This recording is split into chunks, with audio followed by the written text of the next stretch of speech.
They say the average child stops believing in Santa around the age of 8, maybe 8.5. But not me, because I'm not like other kids.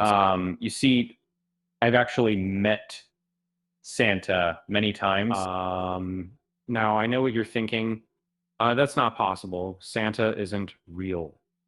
Well, you're both right and wrong at the same time.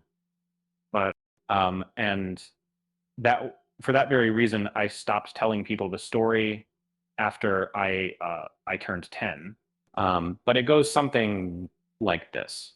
I remember loving Christmas, the lights, the sounds, the decorations, the stockings, and most of all, like any young child, waiting for Santa to come down the chimney to give me my presents. One Christmas Eve when I was 4 years old, I remember insisting to my mom that we leave just the right amount of cookies on the table for him.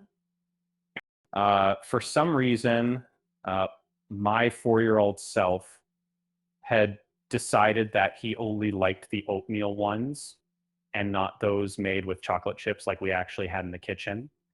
So my mom and I cooked up a batch just to leave for him. Uh, a batch that she helped me bake with love, knowing they would go to waste. That night, I remember putting myself to bed extra early, knowing that the faster I went to sleep, the faster I would wake up in the morning to the presents that always awaited me on Christmas. I had been fast asleep that night when I was suddenly awoken by the sound of rustling on the roof above me. And this was it. I thought to myself, it's Santa. I'll finally catch him in the act. So I snuck out of bed, tiptoed downstairs, and as expected, spotted a man with a white beard, all dressed in red, standing in the living room by the Christmas tree. I ran to my parents' bedroom in excitement and tugged at their sheets. Um, Mommy, Daddy, Santa's here, Santa's here. And my dad rolled over, eyes still closed, and humored me. Oh yeah. Yeah, he just came down the chimney. Um, you know, that's nice. Now go to bed, Bobby. And it, my mom added before they both returned to their slumbers. And I did, as she said, and went back to my room. But as soon as I heard my dad begin snoring again, I carefully made my way back down to the living room to catch another glimpse of Santa. I peeked my head around the corner, and there he was. It's really him. It's really Santa. I kept staring at him, not wanting to miss a moment of his visit. When he finally noticed me, he seemed puzzled for a moment before he waved me over. Um, Hi, Sam. I began to excitedly call him by name, but he quickly placed one finger over his mouth.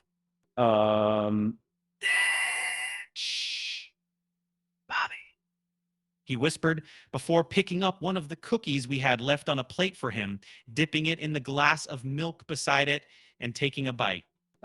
Eventually, he reached into a large green velvet bag, which was filled to the brim with packages, and removed one. He then proceeded to place the wrapped box on a rocking chair beside him and patted the seat, uh, gesturing for me to join him. Um, and then when people were making, so it would be a story, and in my opinion, I was like, well, I was 5 room to see. I muttered as I unwrapped it and removed it from its packaging. It was a humble wooden box with a surface like a chessboard containing several small pieces, each resembling festive objects like a reindeer, a candy cane, a snowman, and a Christmas tree. It's a game, Santa said with a smile, before explaining the rules. Reindeer beats candy cane beats snowman beats the Christmas tree, and the Christmas tree beats reindeer. We played the game for hours, and as the night went on, I gradually learned how to play. And that first year, he let me win.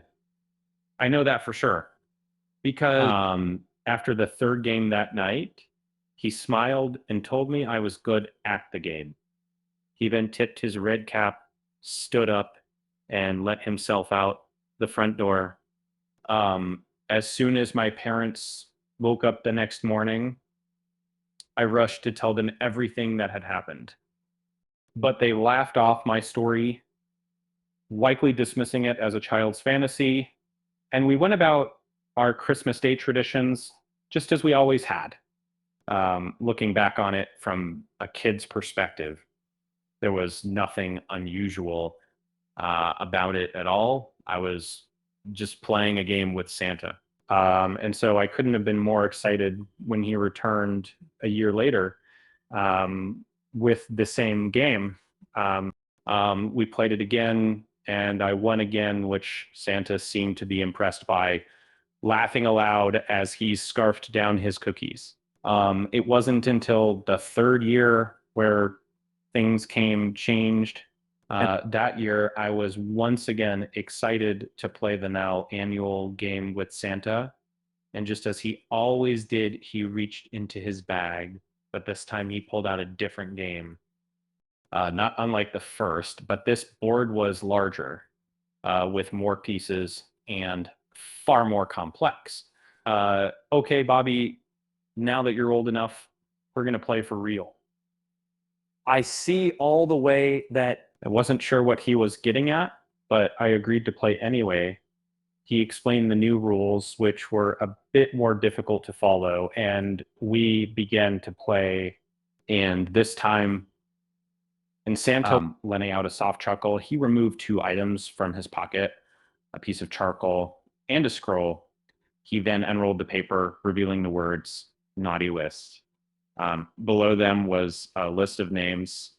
He then proceeded to take the piece of charcoal and scratch it across the first name on the list until it was completely crossed out. And then he simply left, just as he always did, to the front door.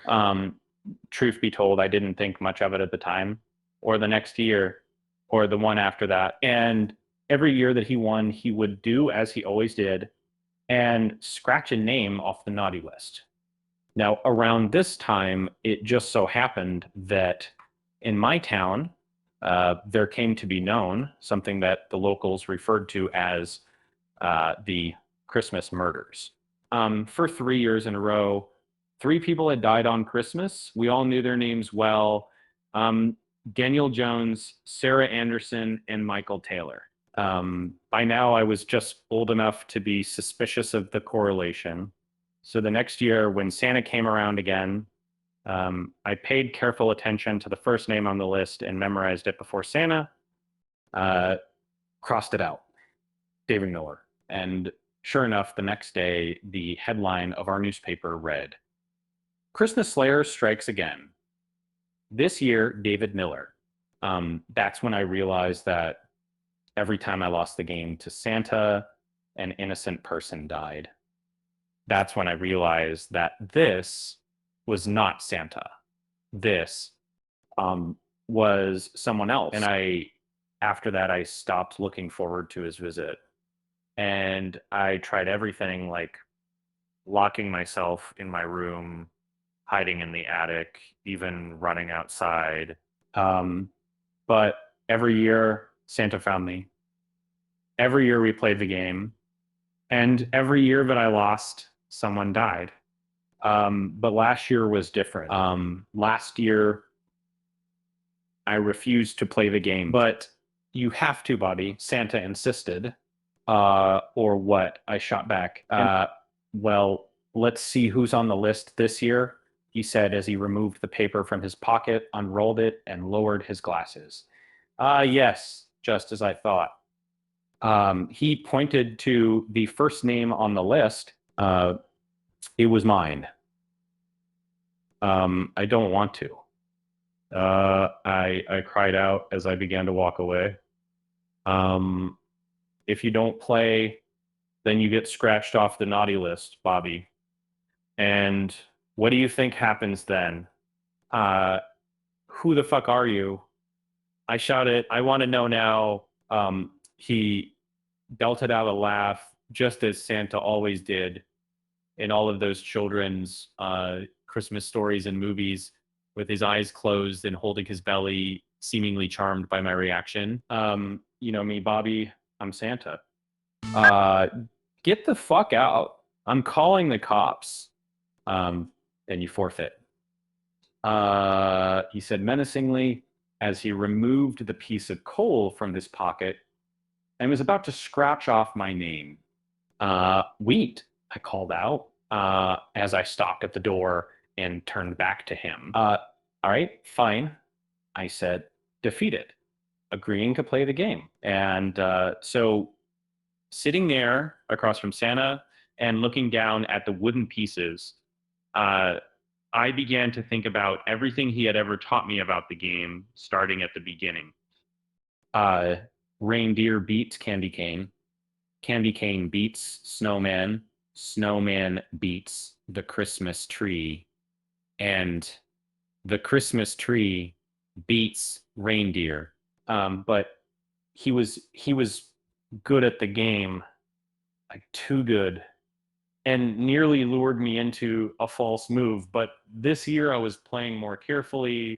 I thought about every possible move, what his maneuver might be in return, and how I could counter.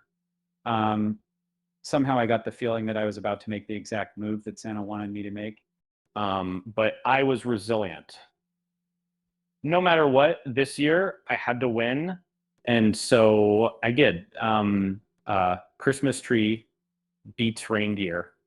And he had, I said definitely, as I moved my Christmas tree piece forward, knocking his reindeer to the board. Good job, Bobby. And Santa congratulated me with a smile before standing up and walking away. Maybe next year I won't go so easy on you, he said before walking out the door, just as he always had. That was last Christmas. You know,